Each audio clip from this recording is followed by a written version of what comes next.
最近多間傳媒報道，自然期刊刊登一項新研究發現，刷新我哋對人類遠古史嘅認識。考古學家話俾我哋知，人類早喺40萬年前識得生火，比起以往科學界認定嘅5萬年前，一下推前7倍年日。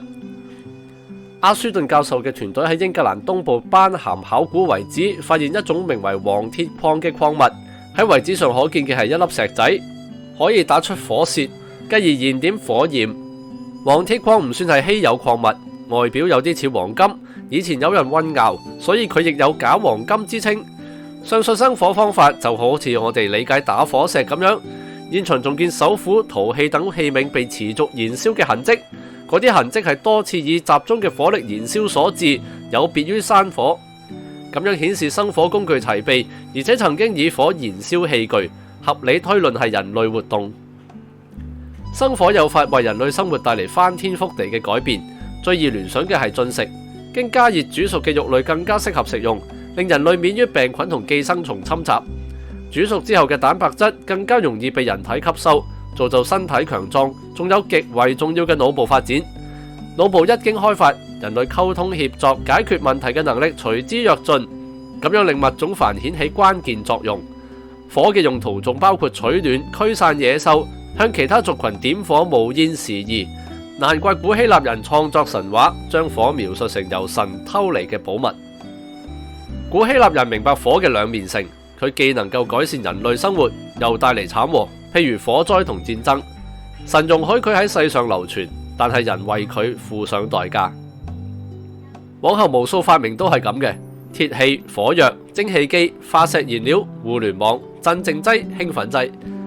今日我哋習以為常嘅產物，曾經係人類嘖嘖稱奇嘅寵兒，都叫人類花或長或短嘅時間適應佢哋。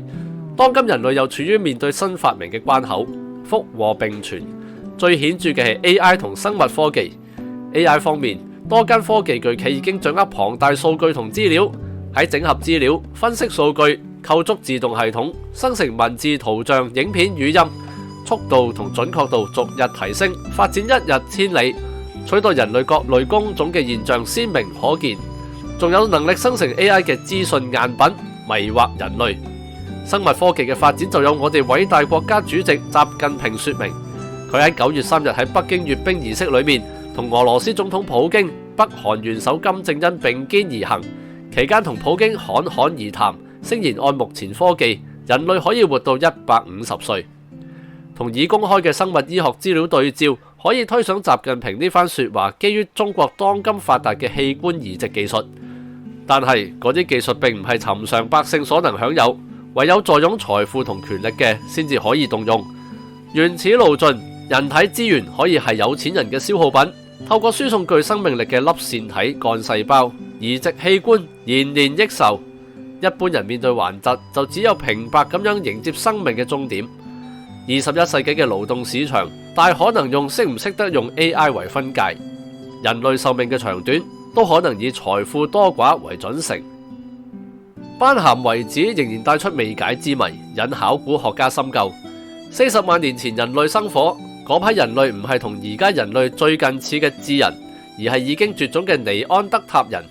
當時智人仲喺東非，尼安德塔人嘅頭顱比智人大，腦部都應該較大，所以智力應該都高過智人。兩種人類可以雜交生產後代，而家只有少量尼安德塔人嘅基因混合喺人類裏面。尼安德塔人已經絕種，原因未明。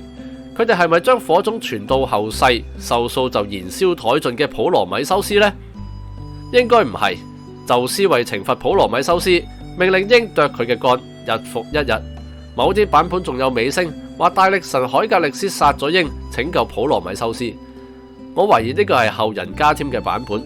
古希臘人只要矢志編寫悲劇，就不留餘地，直逼讀者面對命運吊詭、人類無能。